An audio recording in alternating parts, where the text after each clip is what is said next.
Bob. Thank you. I pledged allegiance to the flag God stood beside me. I swore an oath to my countrymen and kin. Side by side we sang our anthem oh so proudly. And this is where a soldier's tale begins. We left for foreign shores in the name of freedom. Comrades in arms for the liberty of man. Shoulder to shoulder, but still could not redeem them. In God's name, but no one could understand. Welcome. This is the 86th episode for the Late Night Veterans Show. I'm your host for tonight, Reginald Argue. This has been registered and approved by the British Armed Forces Covenant. And I also have the CEO of the Late Night Veterans Show, Darren Edmondson. And tonight's guest, Bob Maxwell. We're going to talk about exciting things going on. Over 40,000 people were at that Day of Gratitude. Bob, really looking forward to it. Go ahead, Darren, take over for a little while. Hey guys, welcome back to the Late Night Veterans Show, episode 86, with Bob Maxwell, the co-founder of the Veterans World magazine. Bob has been on the show before, and we're so delighted to have him back. Just wanted to put the Veterans World magazine logo up there for you. There it is. And also, I think I've got another one here of the latest, not the latest edition, but one of our, oh no, somebody's taken it off. Yeah, so I just want to do a couple of updates. So I just wanted to announce that we have a membership pack 2 on offer at a cost of £35, where you get a free t-shirt, free mug, lifetime membership card, a leaflet and a pin badge. If anybody's interested, please let me know. Also, our events manager, Joe, I can never say his name properly, Tzowski, is doing a 15k run to help us raise money for a PTSD camp in Pembrokeshire. Thank you all so far for your donations. It's been much appreciated. We can't thank you enough. The camp, the PTSD camp in Pembrokeshire, will be free to all veterans. And we do have an independent mental health team, my brother and David Miles. So, Reg, back over to you, mate. I'm excited about the show. You know, I've known Bob for over 20 years. 2024 is when I got involved with the Veterans World magazine. It's been an amazing time. I've loved the different articles been in there, and even some of the pictures. I want to talk about the Day of Gratitude one there, Bob. Over 40,000 people. You're sitting in an NFL stadium where the Las Vegas Raiders play at. Yep. You got right down on the grass. Oh, yeah. We had a stage there. We had a concert. Coffee Anderson, a friend of mine, they call him Mr. Red, White, and Blue. And he played. Crowd loved him. And then Big and Rich were there, too. Crowd wasn't that crazy, but hey, you know, to each your own, right? But yeah, it turned out to be better than I thought it was going to be. Better than I hoped it would be, too. What was the final number? 40,487, but who's counting? Yeah. Wow. Well, the first one we did, that was our second one. First one we did was 17,206. And Mark Davis, the owner of the Raiders, told me, he says, Bob, I didn't think you were going to get 5,000 people. I said, oops. I said, how many do you think we're going to get this time? It kind of looks like an NFL game going on here with all the people. But yeah, I mean, he was great. He paid for the food for everybody, you know, hot dog, hamburger, soda if you want, or water, and chips. Wow. That wasn't cheap. So, you know, anytime you go to a stadium, the price of the food is going to be expensive. You probably got to take out a mortgage just to get a drink. You know what I'm going to do, I noticed guys? one of the pictures in there, you had the Undersecretary for the Veterans Affairs.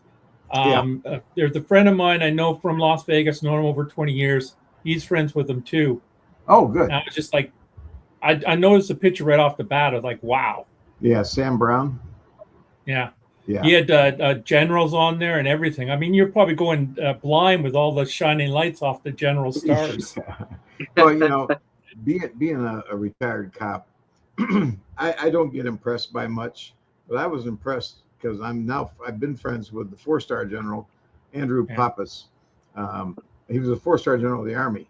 And I mean, we're buddies now, but that man impresses me because of his fortitude and everything else. I mean, this is a guy that he won't send his men into battle unless he's right there with them. That's the kind of guy he is. And his philosophies are just amazing. If he's open for an interview, if he wants to come talk about some of his military stuff, declassified stuff. Yeah. I'm into talking to him. Okay, yeah. I'll get a hold of him.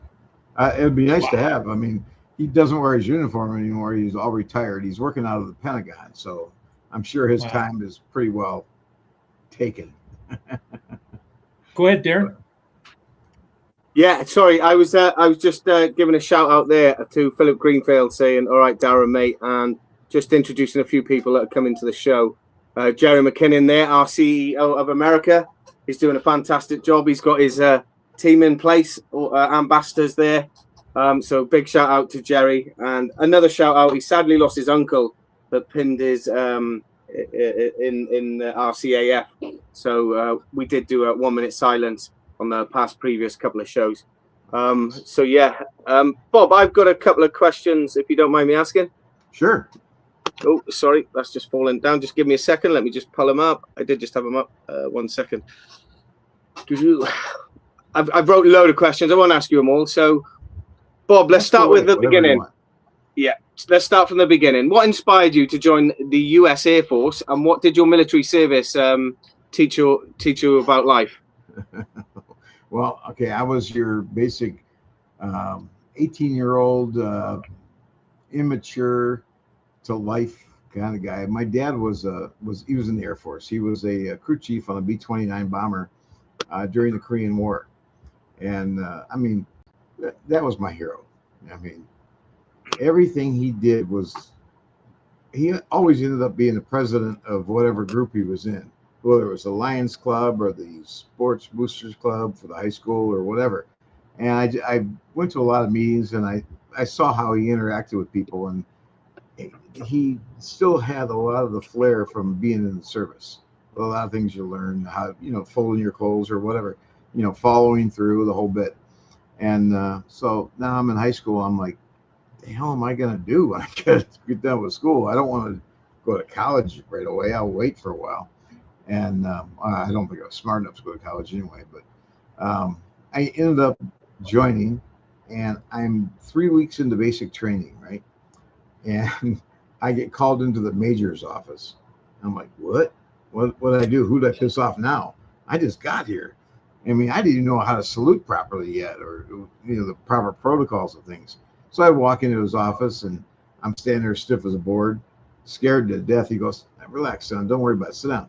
I'm like, "Whew, thank God." And he goes, "I have a question for you. Who do you know?" And I said, "Sir, I don't understand the question." He goes, "Well, I got a call from a general, and he wants you." I said, and he told me to name myself. I said, "Yeah, him and my dad are friends." My dad was his crew chief because he was the pilot of the B-29. And so he says, "I'll tell you right now, you're going to Grissom Air Force Base." And he was the base commander. I ended up working for him. You really learn a lot and grow a lot when you're thrown into the fire. How the hell do I protect myself? But I learned so much from him.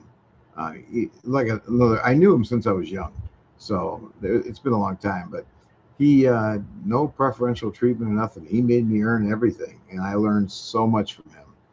And then it comes time to re-enlist, right? He goes, he called me in his office, and he says, "I'm not letting you re-enlist." What? I love what I'm doing. I mean, my desk was right in front of his door, double doors behind me. Only way in that door is around my desk, and you weren't getting in unless you had an appointment or anything like that. So I even kept the 3-star general from going inside to his office without being announced, and it was a test. They were buddies, and he did it on purpose. Thanks, but so he said, "No, you're going to college." No, I don't want to. But I ended up.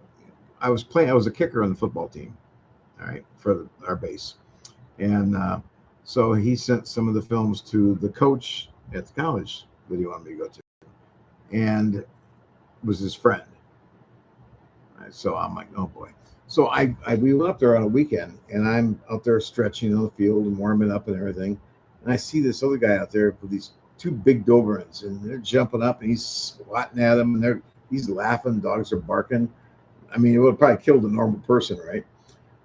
So then we start. It's all right. Let's go. We start kicking, and he's holding for me. Guy will snap it back, and he puts it down, and we're moving back, and he goes, "How far can you kick?" I said, "Well, we can just keep going back." I knew how far I could kick, and he said, "Can you hit from midfield?" I said, "Yeah," which I could, and he said, "Yeah, okay, sure, right. Come on, let's go back." So now I'm kicking 60-yard field goals, and the first one, the stadium is sunk down, and it's got a wall of cement around it. Then you got the stands. First one went through the uprights and hit the back wall. He looks at me and he goes, "Son of a bitch." And so he goes, "Can you do that again?" Yeah. So I did it again. I hit 3 in a row. He stands up and he says, "Welcome to Western Michigan University. I'm head coach Elliot Uselak." I almost died right there in the field, because I mean, if I knew he was the head coach, you're probably going to choke something, right? I didn't miss a trick. And so I ended up playing football there. And then I was betting, my thing was hockey. So I was a goalie in hockey. And I had some buddies going to school there that I played hockey against and won with. And they played on the team. So they told the coach about How's it me. with Ken Dryden now? Yeah, I wish, I almost.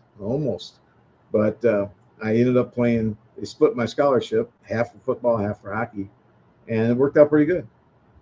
But yeah, and then I remember you were actually drafted by the Montreal Canadiens back in the day where they didn't have any fanfare. It was like a phone call. By the way, we're interested in you. Here's training camp. So, I went to a camp, and it wasn't with any of the pro players. They were standing there in the arena watching everybody and laughing at everybody, because they're already on the team. A lot of Hall of Famers in that team then. And and I got a chance to meet him. I consider my style after him. He was like my hero in hockey, right? And you, Reg, got me that card, and I still have it up on the wall over there. His Hall of Fame card. You got him to sign it for me and everything. So yeah, it's Ralph Goodell that got it for me. Yeah, that's a prized possession of mine. Wow. And we sat down with his late brother, his older brother. Yeah, Dave. And they were the only ones in the NHL to play brothers against on an opposing team as goaltenders. Yeah. And really, the first one to score a goal in the Gretzky's first goal was scored against Dave Dryden. Yeah. no. So it's like everything's connected. That's the great thing about the people. Yeah. It's one person knows another person. You don't need to know everything. No. Yeah. And believe me, I don't. I'll be the first to admit it. I'm loving that magazine too. People, you got to check out that magazine, especially the new one. I'm loving it. Oh, You can download a copy of it now. Yeah. Yep. We had a guy. He's on our team now. He's our new chief technology officer. He's a Navy veteran, and he did the site for us. And I'm like, what the heck? I did WordPress. I did it by myself. I'm like, oh man, I did a good job, didn't I? No, compared to him, I don't even look like a rookie. I look like a moron. I'm like, this guy did a great job. Yeah. Go ahead, jump in, Darren. Yeah, sorry, I was just doing the controls. So Bob, let's talk about the Veterans World magazine. Guys, have a look. The latest editions in there. We were in the previous one. The website's there, so please take a look. So Bob, What inspired you to create the Veterans World magazine? Sorry, we've heard about you speaking about the why on the last show you created the Veterans World magazine. You've interviewed and featured countless veterans. Is there one story that has stayed with you more than any other? I can't say there's one. There's a bunch of them. What I don't like, I don't care where it's at, I don't like the way veterans are treated. I mean, the big thing is a lot of organizations and even companies will use veterans to benefit themselves, not the veteran or the veterans organizations. And so I read a lot about that because, well, like, for example, I won't name names, but I want to. Reg, you know what I'm going to talk about here. If, like, we had help from a faith-based organization. I got nothing against faith, nothing at all. But in the military, as we know, there's all kinds of different faiths. It's not all just one. I mean, like even over here at Nellis Air Force Base, there's not just one faith. There's a whole bunch. And the group that tried to help us on this last event, in my opinion, they tried to turn it into like an old-fashioned tent revival, but now they had a stadium full of people, and it turned a lot of people off. And I heard about it too. I heard about it that day, and I still hear about it. Like last time, we gave out $4 million worth of gifts from Amazon, Nike, Disney toys, all kinds of stuff, right? What you did this time? It was just a little over 3 million. But we didn't hand it out at the event. They handed it out at 17 churches around town. So you're saying there's a chance that someone didn't get to the veterans? Oh, I guarantee it. I guarantee it. Yeah, there's 2 churches I know of for sure that the veterans went to that church. Oh, I'm sorry, we don't have it. It's all gone. They were like the first group there. And I'm like, no. Because if you look at look at the stereotypes, you know, a lot of people were saying, but shouldn't have they been handed out to the event? Oh, yeah. But they're saying, oh, we can't. But I think their hidden agenda was they get these churches to be part of their philosophies or their ways or whatever. Now they can say, oh, look at our big growing list of churches that we're working with. All they did is make themselves look good. And it hurt. It hurt the veterans. Because a lot of veterans, older ones, they don't drive. You know? And what about the people that are from out of town? I had 2 friends come in from Texas, and you know, they went back that night, but they weren't going to wait around a week to go to a church and get a few toys or whatever. So a lot of things are going to change. We learned a lot of lessons from that. And of course, I will never work with them again. And they know that. I mean, I'm not a guy that holds back. I mean, I let them have it both barrels. Yeah. I'd love to see something like that in the UK or even Canada. If you do a day of gratitude, those 2 places. Hey, I'll come to both places. Let's go. Yeah. Yeah. You get the organization skills. You know, you've already done it twice, so you know what to expect. 2 times. Sort of thing. And absolutely. But I love the poem that you included in the latest edition. I love that one because it's one I couldn't even remember writing. Flames of Freedom, right? So you better love it. You wrote it. I love the designs you put behind it too. Oh, cool. You know, that's great to see. The website's really improved now, isn't it? Like you say, you can download it. I was looking at it a couple of days ago, and it's just improved so much. I think me and Reg were talking about it the other day. Yeah. So I just let's talk about the Voice of Veteran then. You founded the Voice of Veteran. What motivated you to become such a passionate advocate for veterans? Well, the one thing that really got to me, when I published the Diabetic Life magazine for all those years, people that had diabetes really didn't know who to turn to or what questions to ask, who can I call or where can I go, whatever, for help. The same thing exists over here with veterans. They don't know who to call. They don't have any access. They don't have any phone numbers. They got one place, and that's the VA, and they're so busy and they're so far behind on things that it's hard for the VA to properly give them everything. And they want to, but they just don't have the manpower anymore. And so I said, well, hell, I did a magazine, and we'll do this. Veterans magazine. Well, let's push it up a notch. Dan Kamanao, my buddy, being a VA accredited agent to do VA claims. This guy's done over 15,000 claims and helped them get over 100. This is no kidding, $100 million in lifetime compensation. Wow. I mean, you're looking, that's taking care of families for the rest of their life, and it's tax free.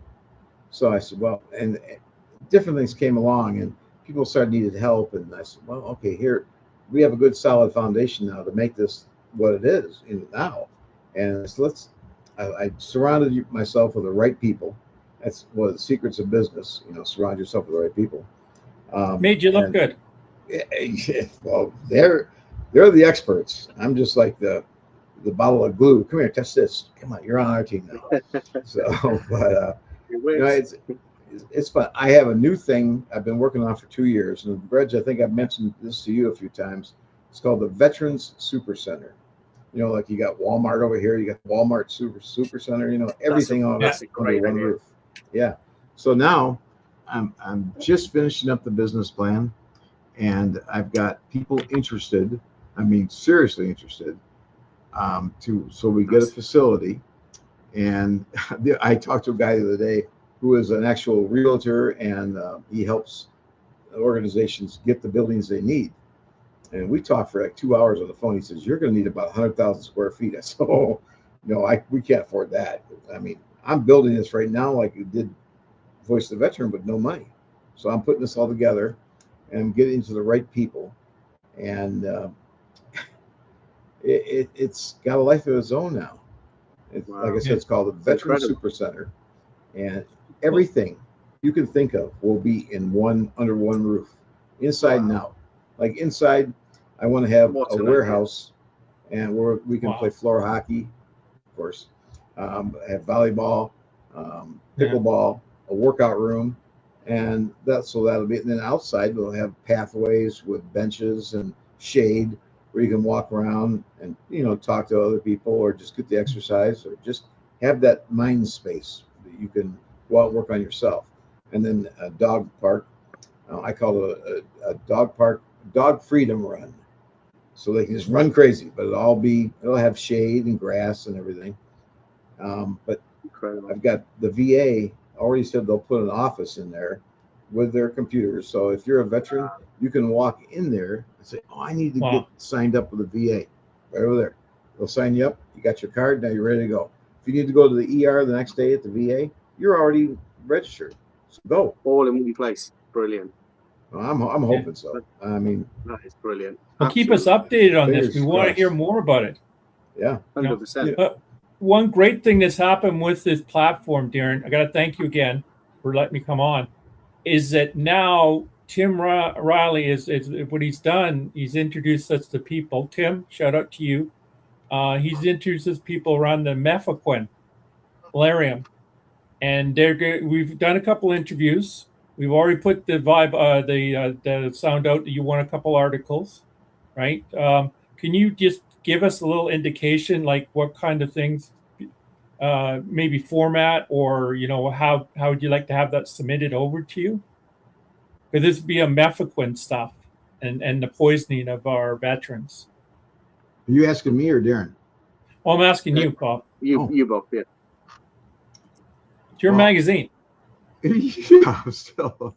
Hey, I'm open to whatever helps veterans everywhere. Yeah. I mean, well, they're looking forward to it. I mean, there's good. 2 people so far. I think there's one from England, one from Canada, and we did an interview on Friday with 2 sister veterans, Diane and Dawn. Shout out to both of you.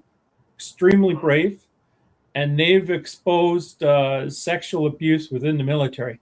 Wow. Dom was saying that the people that filled out, I think, for this sort of lawsuit sort of thing, I heard the number about 20,000, but it's actually much higher than that. Dan Slack was saying it's much higher than that.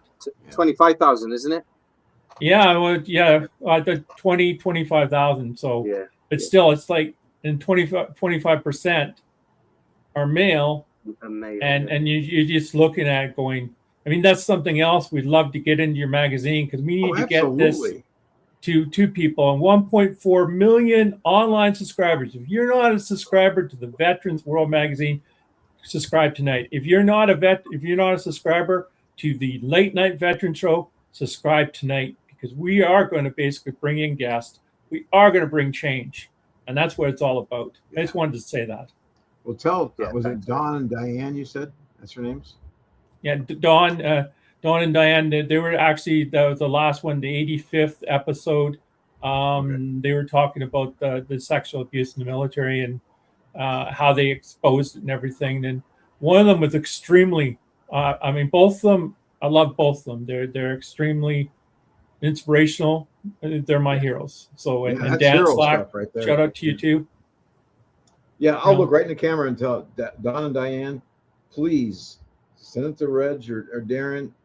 Get me your stuff. I'll put you in the magazine. I'll give you your own page. If you need 2 pages, that's fine. But I'd love to have you as part of the magazine. Absolutely. Anybody else you guys work with? I'm still waiting for Darren's articles or information. Yeah, I know, Darren. You should write an article. That's like you wait for mine till the cows come home. We will get it done. I've actually I spoke to Jerry McKinnon. He's actually watching now. If he's watching, Jerry, he's ready for the next edition for our articles to put in. I'll talk with you tomorrow about that. But yeah, I didn't know when the next one was. I didn't know how many weeks. Was it weekly, bi-monthly, or monthly, or whatever? Well, it's bi-monthly, but I've got so much stuff coming in that I'm gonna have to do it monthly. Yeah. So, I mean, yeah. So thanks for that. Just Philip Green for that. I'm a veteran myself, as Darren knows. Yeah, I should give you a shout out earlier, Phil. Thanks for tuning in. Don't forget to like, share, and subscribe. Let's talk about the Day of Gratitude. So the Day of Gratitude at the Allegiant Stadium was an incredible undertaking. How did the idea first come about? Well, honestly, Dan and we had just finished the very first small one. We helped 1,000 veterans and their families. And with $1.8 million worth of furniture, home goods, clothing, diapers, that was huge. I got a whole semi-truck come in with diapers. They were gone in no time. Yeah. So he says, wouldn't it be cool if we can do a bigger one someplace? And he says, we got enough stadiums here. And then I'm at a football game, Raiders football game with my buddy Peter, I believe it was our chairman. And he asked me the same question. I said, are you and Dan both on drugs? What the hell's the matter with you guys? I said, can you imagine? And we're sitting in the stadium, I'm looking around. I said, how would this happen?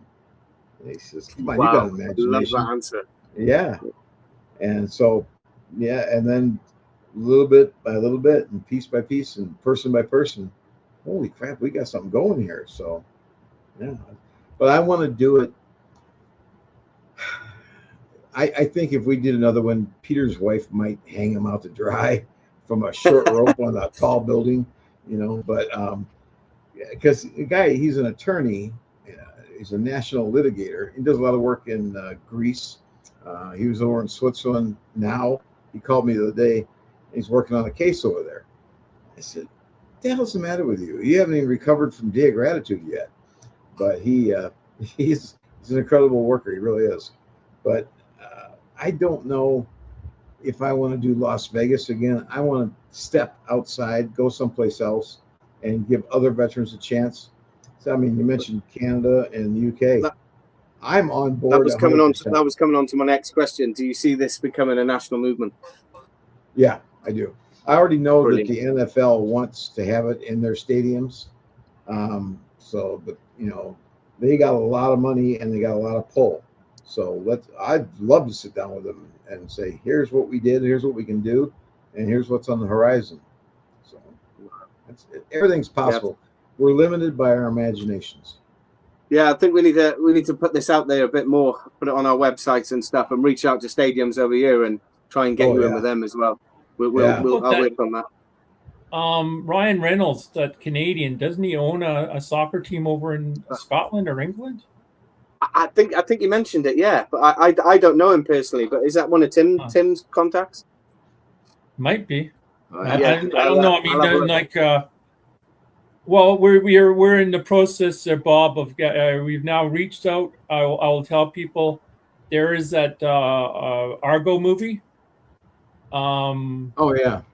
Jerry has told me today. Thank you, Jerry, that we've got in contact with a Canadian, and we're going to bring them on, and we're going to ask them if they would like to put something in your magazine too, Bob. Oh yeah. I mean, that's what these two platforms. If we can actually combine the two, I mean, I'm saying we help a little bit here, you guys help a little bit there, and then basically in the end, we all win. Absolutely. Yeah. Brothers got one and sisters goal. working together. Yeah. You know? Absolutely. Yeah. It's Wrexham. It's some place there in the UK, Wrexham. That's his Wrexham, yeah. soccer. Yeah, That's that's not their far. soccer team. It's not far from here. It's in Wales, just on the outside Okay. of Wales. My son and I want to go there because we want to go to one of the games, and hell, I'm ready to wear their jersey. Well, hit me up when you go. I'll come with you. All right, cool deal. Yeah. 100%. I'm in on that. All right. 100%. What did the NFL players that were playing for the Raiders? Did you get any feedback from them? Like they come up and start thanking you, some of the players, or? Well, this time, beyond my knowledge and control, the kids did not get a chance to go on the field because what they did is there was a big event in the stadium before our event, and so we used the same stage they did, but the field it comes out of the stadium on a track and goes back outside. It's real grass, like a mixture of synthetic and real. And so there was no grass on the floor. It was just cement, and you can see the tracks where it comes in. So the kids didn't get a chance to go down there. So no players came there because there was nothing for the kids to do on the field, but a bunch of chairs for the people watching the event. Wow. And that bothered me a lot, because my God, the kids that were there last time. I have a friend of mine. His son was laying on the field. He's 12 years old, and I walked by. I said, "Man, you right?" He goes, "Yeah, I'm just taking this all in." That means a lot right there. He goes, "I want to play on this field someday." So he's got, they got dreams and goals and everything else. And I feel like that was taken away from them, and I didn't care for that. Well, I went to an event one time over in British Columbia, the province where I've come from. I was born and raised, and it's called BC Place. It's about 50,000 seats fit in there, something like that. We're actually behind, and it's a veteran event. And I was doing some interviews there. And then what happened was Lisa walked out on the field. So, and I go to walk on the field and think I get yelled at, but she doesn't. So I've never walked out on one of those fields. She's obviously better looking than you are, so that's why. Yeah. Well, like I said, I got a radio face, Yeah. Radio Yeah, me loves too. it. Yeah, I saw Gerald's little comment there. You just had up a minute ago. Yeah, I would go. Yeah, definitely give him my information, and so him and I can talk. I'd be happy to. Anything I can do, count me in. So Jerry's the Chief Executive Officer for America for the Late Night Veterans Show. Awesome. So yeah, I'll get you in contact with him. I'd appreciate that. Thank you very much. Yeah. You should send the link to Jerry and ask if he wants to join the conversation. Yeah, Jerry, do you if I send you a link, do you want to jump on? If you two keep chatting, I'll give Jerry a ring, see if he wants to join. Yeah. Okay. So what the Day of Gratitude, when you're there, what was that Coffee Anderson saying to you? Like anything special or? Well, his dad's an Air Force veteran, so veterans are near and dear to his heart, and he's got two songs they're big songs for veterans, and the Air Force Academy and West Point both play his songs at their graduations. So I mean, I hear it. I kid you not. I'll watch YouTube shorts, and I hear his song starting up, and man, I start to tear up. Yeah, I hear the song too, and then I'll watch it. And sometimes it's with the veterans that are showing like Iraq or Afghanistan or something like that, Yeah. So what does he think of the magazine, the Veterans World magazine, from standpoint of coming from a veteran family? I told him that I was going to put him on the cover, and I did. My son took the picture, and he goes, "Here, Dad, here's a good picture for your cover." And he was right, it fit right in. And So, and I talked to his sister, who's his agent, Kim, and she said, yeah, he loved it and put it on his either Facebook or Instagram page. I'm not sure which one it was. Short-term memory. I have CRS. Yeah. What kind of feedback are you getting from the Veteran World Magazine? Like emails you're getting from other veterans elsewhere or family? It doesn't have to be the Day of Gratitude. It could be something else. Well, thankfully, it's all been good. I mean, I have people. I put on how they can get their DD-214, and that's in America. That's the paperwork you got to have to prove you were in the military. I had a guy call me and say, "I've been trying for 2 years to get my DD-214," and he says, "I saw your magazine. I clicked on the link because all the links are clickable on the magazine." Wow! And hey, Jerry, and here's Jerry right now. Hey guys, how you doing? Good. How you doing, bud? Good, good. I'm in Wheatley, Ontario, Canada right now. Oh, really? Yep. I played a lot of hockey growing up in Ontario. You betcha. Good players here. Oh, yeah. Yeah. At the time, this was in the 60s, I was the only American on the team, and I got to actually go to school there and try to learn something. But when you got a thick skull like mine, it's kind of hard. But yeah, no, I love Canada. My son. Hey, buddy. Surviving veterans all have thick skulls. We got to. Yeah, you have to. Yeah, thick skin, thick skulls. Yeah. You bet. Yeah, let's live do over something. In Florida too. Pardon me? Oh, Jerry lives over in Florida with his wife. Oh, did? Yeah, full-time home is Parrish, Florida. We're traveling in our 44-foot camper, fifth wheel, right now. It's in Halifax. We came to Ontario for a wedding. Oh yeah, nice. Yeah, the one thing I like about Canada. Questions, Jerry? What's that, sir? I thought you'd have a couple questions you'd like to ask Bob. Well, I want to tell Bob too. Like when he was talking about a mentor that put him in the right direction.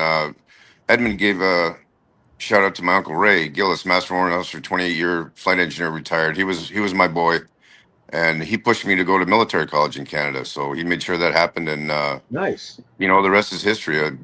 We got through that. He pinned on my Air Force wings at Moose Jaw, Royal Canadian Air Force wings, and I was selected straight into the fighter world, and the rest is history. Retired from 31 years as a 787 captain at United Airlines, as well as a 91 Desert Storm combat veteran. So he's over in Desert Storm there, Bob. He's flying an aircraft. Can you talk about, you told me that one time, because it's all of the smoke and everything was coming up, I mean, when you went to go land, you had to fly through darkness. Oh yeah, we entered the when Saddam set all the oil fields on fire vindictively. We had smoke everywhere, so we entered the smoke about 10,000 feet, and visibility was down about a half mile. You could on the ground, you could stand and look at the daytime noonday sun, no sunglasses, and just like an orange glow. Wow, that must have been fun trying to land that big aircraft. Yeah, piece of cake. Yeah, which is a very good book, by the way, about fighter pilots. Piece of cake. Yeah. Oh, there you go. Jerry, why don't we'll talk after this, but let's talk more about you and your service and like the stories you just said. That's interesting stuff. People want to hear that kind of thing. So there was 40 pilots from 4 different squadrons that formed up what we call the Desert Cats. So it was kind of like the just tell the truth about it. It was sort of the elite guys who got to handpicked to go. 40 pilots, 24 aircraft, flew all our missions in support of U.S. Army, Navy, and Air Force. We had no Canadian troops there. We had a couple of ships in the Gulf, but everything was in support of the U.S. It's what allies do, and it's what we did. So 40 aircraft, 40 pilots, 24 aircraft. Yes, right? sir. So I bet you there's not been one time that if you didn't go up, you're like, damn, I wanted to be up there. we all want to be up there. It's kind of like going, like for us, it's kind of like going to the Super Bowl, right? You want to go. You want to volunteer. Yeah. When asked to go, you go. Yeah. Oh, you should write an article on it and then give it to Bob. Yeah, please. Sure. I'd be happy to. Love to. I got a couple of cool missions I can talk to you about. So I'd be happy to. Of course, I want to hear about the ones you can't talk about too. I'll give you a little teaser. I was given an illegal order to shoot down a US F-14. I would not do it. Really? Yep. That's a teaser. The rest will come out in the article. Now you got my attention. Okay, I want to read the article now. Yeah, no kidding. There you go. That's a tease. That's a proper teaser, right? All right, that works. I'm trying to find the picture. I'm just trying to find the picture that you sent me of the magazine that you're on. I'm going to try and upload it and put it on the screen. So Okay, sure. just carry on talking. Cool. Yeah, I mean, So that'll fit right in with the poem for tonight too. Oh, there you go. There you go. You know, I'll wait a couple more minutes. Bob, if you spend some time in Canada, you're familiar with Maclean's magazine, right? Yeah, I yes. So I was March 11th, 1991. That was my mug on the cover. Oh, no kidding. Yeah. Nice. Wow, that's an accomplishment. I was a little skinnier and less bearded, and more like 150 pounds. Could bench press 250. I'm not that guy anymore, but hey, here we are, 63 years old, doing great. Yeah, I wake up in the morning and my feet hit the floor. I'm like, oh, thank God. So at least I'm awake. Yeah. I'm hurting right now because I golfed with my nephew Adam this morning, and we only played 9 holes, and I'm like, God damn, that hurts. That's 9 holes more than I can do right now. That's for sure. Don't worry, I'd be in the cart just watching you guys play. I'm not leaving it. I don't walk that much. My doctor. I don't drive anymore. No, I hear you. Something medically happened, so yeah, I have to deal with it. But yeah, what are the politicians near you, like the mayors and the governor and the lieutenant governor, probably there? What were they saying about the importance of Veteran World Magazine? Well, they love it. The lieutenant governor is up for re-election, and he's a friend of mine as far as not dropping names of him, but he's a great guy. And so he called me up and says, can I get your support? I said, no. I said, yeah, of course you can. So I'm personally supporting him, and so is the magazine. And then as a day of gratitude, well, the night before we had a big party over at Peter's house, and the who's who of the senators and congresswomen and mayors and governors, and we had the governor, lieutenant governor, mayor of Las Vegas, Henderson, and they just raved about the magazine. And it's not part of Voice of the Veteran, but I'm blending it slowly in. Oh, there you go. Yeah. Nice. Coming home. Believe it or not, that is me at 26 years old. Oh, I don't want to see a picture of me at 26. I'll say, who's that? You got the pads on, probably, right, brother? I'm sorry. What? Yeah, so you got the goalie pads on, probably, right, at 26.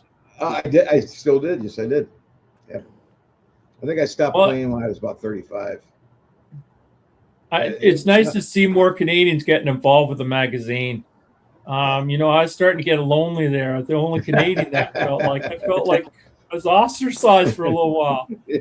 But now that Jerry and Darren and Don and even Diane, Tim, there's at least now it's turning into a North American, and also involving the UK at the same time. I mean, that's great to see. Sort of thing. That's cool. Really cool. But one thing about women veterans, Coffey Anderson, one of his hit songs is "There's No Hero Without Her," and so I played on it big time. I talked to the Women's Veterans Association here, or the organization. I said, "Listen, Coffey Anderson's coming. I wanted to tell them the whole story." They're like, "Oh, we love him. We love his song, the whole bit." So he's going to sing it. So that'll be the last song he sings. So please come and let me know if you're going to be there. I gave him tickets for to be on the floor, on the field there, and they had a riot. I mean, they still thank me for inviting them. I said, I appreciate that, but I don't need to be thanked because you earned it. So damn it, here, you earned it. Let's go. And I want to get more and more. I mean, I'm a girl dad. I got 3 daughters, and my son, we've been together since he was. Wait, he's starting to look like your daughter now with the long hair, like me. Oh, my son's got longer hair than them. Yeah, but almost as long as mine. His is longer, I think. I mean, damn! If he pulls it out here, it comes out about right there. Yeah, mine comes all the way down to there. Yeah, you guys are about the same boat. Yeah. Oh, okay. I was thinking about growing mine out, but I don't have any, so it won't work. Yeah. I'll be 59 this year, you know. So it's Shut up. But what I'm gonna do is I'm gonna quickly go to the professor's corner. I'm gonna read a poem right now, and then we'll come back, and I'll let Darren and Jerry and Bob, you guys want to talk? Go ahead, keep talking. Now this is called This is the professor's corner. Thank you, Jerry, for giving me the name, the professor. It's well earned. Yeah. And the title of this poem is called The Wrong Side of Heaven. Born on the wrong side of heaven, I have seen angels whose wings have long since been lost to time. I have even cheated the devil in the game of pinochle. I've swam in water where only the rebels and outspoken dared to exist, in a place where I debated the thought of revolutionary change with Morrison and Lenin's spirit. I've rocked the moon into alliance with the earth and the sun. Drawing from a library of words, I stay one step ahead of the demons while sipping Jack Daniels with the angels, whose wings are singed and covered in soot, just like mine. I joined the side of those who will never quite fit in, whose hearts and souls are gentle, like a winter storm that blankets the ground, protecting it for another day. I feel as though I'm riding in a chariot of change for my body, mind, and soul. I see that those of us who do not fit in are not alone. We are carrying the spearhead of hope and change. We refuse to sit in the back on the back of the bus. Instead, we choose to race ahead and bring about change while others merely dream of it. And that's the poem right there. That's nice. Beautiful. I think we've all felt that way at one time or another. Yeah, that's what I'm finding with the poetry. I'm just trying to keep it real, keep it focused, sort of thing. I've had a lot of veterans tell me they like your stuff. They really thank do. you. Yeah, really good stuff. They can That one poem. Hey, Bob, I don't know if you know the song by Chris Stapleton called "Demons Knock Harder," but it's Reg mentioned demons in his poem, and it's a really good sort of inspirational tune about getting through your living with your demons and not letting them in. Yeah. Wow. Yeah, it's a really good song. Cool. I'll check that out. So guys, we're coming towards the last 10 minutes of the show. I've got a couple more questions I want to ask Bob, but before I do that, I just want to ask people to like, share, and subscribe. We'll put you into a draw where you win a free t-shirt of the Late Night Veterans Show, which we will send you. The draw is going to be done the last Friday of next month's show. I can't remember the date. So all you've got to do is like, share, and follow, and you will be put in with the draw, and the winner will be announced, guys. So another question I wanted to ask Bob, just bear with me a second, is how important are organizations like Voice of the Veterans and Veterans World Magazine connecting veterans with help? Oh, it's extremely important. I mean, every day, I kid you not, not a day goes by that I don't either get an email or a phone call, usually phone calls, like they're having trouble paying their rent or their mortgage or their car payment or whatever. And you've got to have those answers for them or they're going to stop believing in you. And fortunately, we do have those answers. I mean, I even go over to the base, Nellis Air Force Base. I have friends over there. And if the minute they see me, boom, they're asking me questions. I need this. How do I get this? Can you help me with this? Even in the active duty, So I know it's probably just as bad, if not harder, on the National Guard and the reserves. But we all have those questions that need answers, and you need results. Because one of my lines is results don't lie. I mean, I could talk about stuff all day long, but if I don't have the results, what are you? You're just another mouth. Absolutely. And you seem to be just doing that. You're helping out the veterans community. So, guys, please take a look at the Veterans World Magazine. And yes, just incredible what Bob is doing. The work he's doing is incredible, and he inspires me because I doubted myself when I first set up this show. Wasn't getting many followers and views and likes. We've got a team coming on board. I'm learning from Reg. I'm learning from Jerry. I'm learning from David Miles, a mental health team. And it's all coming together, and we're just growing and growing and growing. So I can't thank you guys enough. It just you really inspire me, all of you, and you're helping me, us all on the way. And we've all got one goal, and that's helping veterans. Darren just mentioned David Miles, and I got to tell you that personally, for me, he was integral in helping me help a mate who reached out to me after, learning my work with this kind of thing. And, we got him on the path, and he's on the path to being better, Right. Wow. Suffered with PTSD for a long time. It's it just being a voice that lets people know that there's help out there and you're not alone is huge. Yeah. It's He's huge. Good. He's actually from London. He's one of the best I've ever come across, and everybody's saying it as well. He might even be one of the best in the world, but I don't know. But he's really good at what he does. We call him, well, Jerry named him this 007, a license to heal. His email's down the bottom, so if anybody wants to get in contact with David, It's a firefighter thing. We like to tag people with nicknames, so there you go. I'm called the Bulldog. You can call me whatever you want, just don't call me late for dinner. There you go. There you go. Yeah, no, that's the good one. That's a good one. So a question to you, Jerry and Bob, if you want to both answer this one. What gives you hope for the next generations of veterans? Go on, Jerry. We'll go to you first. Well, I think the fact that we're raising awareness for the difficulty that they have re-entering society, right? Like when you're active duty, you're in the go mode all the time. You're always in the go mode. And the civilian world doesn't understand that and doesn't really accept it. And it's difficult because people will struggle with, why don't you do your job better? Why don't, I counted on you to do something, and, it doesn't really get done the way we would have done it maybe, or how do I say that better? It's, we're always spring loaded to go full throttle, right? When you use the term, push it up a notch, that's a huge thing in any branch of the military. That's what we do. That's how we live our lives. Yeah. And the civilian world doesn't really understand that or understand us re-entering into it. So the fact that we have a show like this even to raise awareness for things like that for people and let them know there's help that we can give them, it's huge to me. Yeah, absolutely. And then on the opposite side of things, veteran-owned businesses, the guys that I know, they get so discouraged at some of their employees that have never been in the military. Like, I had one of my friends the other day says, I got two guys that just walk around with their head up their ass. How hard is that? Come on, you've got a job to do it. And, you've got to take that extra effort, extra step. And a lot of people in the civilian world don't understand that, that we're all, like you just said, we're always on the go. And I still find myself, Darren, you said it a minute ago, frustration and everything else. Believe me, there's plenty of days when I'm frustrated. I've said to myself, I don't know how many times, I'm going to just, stop doing Voice of the Veteran. I've got a great hobby with the magazine. That's all it is. I'm not going anywhere.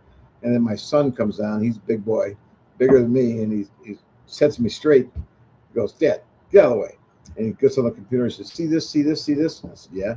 What's your point? I said, I'm so frustrated. He goes, well, get your head out of your ass. Now, he's not military, but he should have been, So, Right. Yeah, we all have those days. And it's frustrating, I think, in a lot of things we do.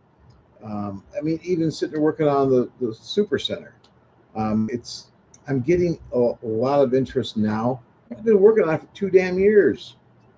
Come on. I remember Jerry coming up to me saying, "You can't do it all on your own. You've got to delegate stuff." And that was such great advice, because it's all coming together, and people have got their own roles, and it's been a breath of fresh air.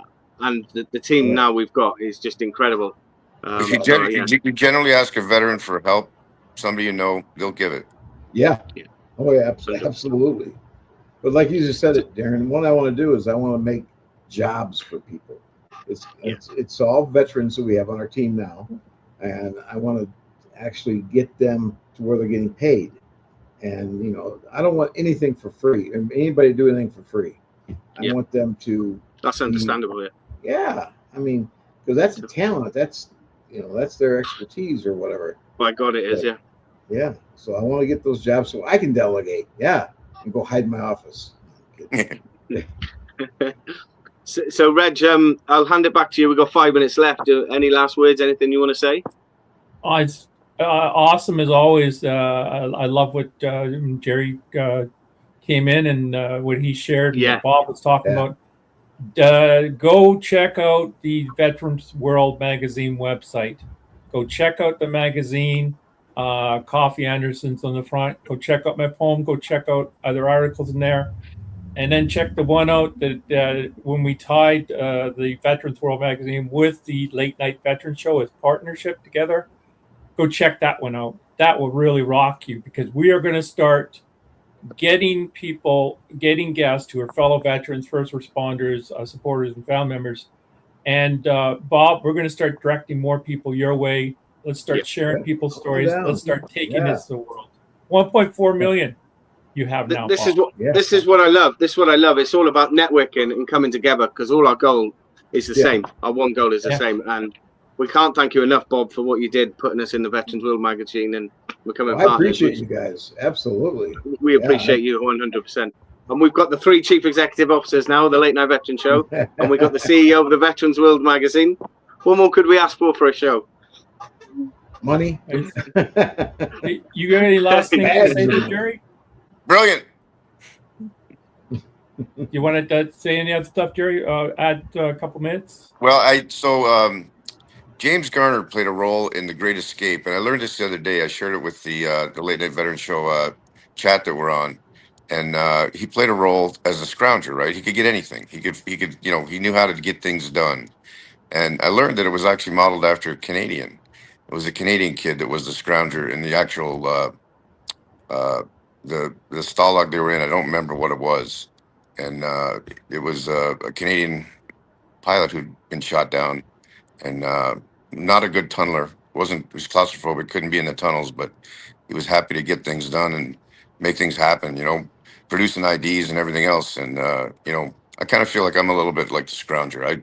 I like to find people and track them down. And Reg asked me to get a hold of Junior Goss, and we got a hold of him, and hopefully we can get him on the show. And it's kind of one of the things that floats my boat is to reach out to veterans because I know they'll say yes. They like what we're doing. They like where we're headed, and let's keep the team growing. Keep it growing. Yeah, absolutely. Any last words, share? Yeah. Oh, Darren, I tried to join, with your on your YouTube page, I think it was, join, get this, that, when you start out the show, and it wouldn't let me do it. And I said, it's probably because of different countries. I don't know. But it wouldn't allow you to subscribe? No, join. You get the T-shirt and the ID thing or the sticker. Yeah, you got to go onto the website.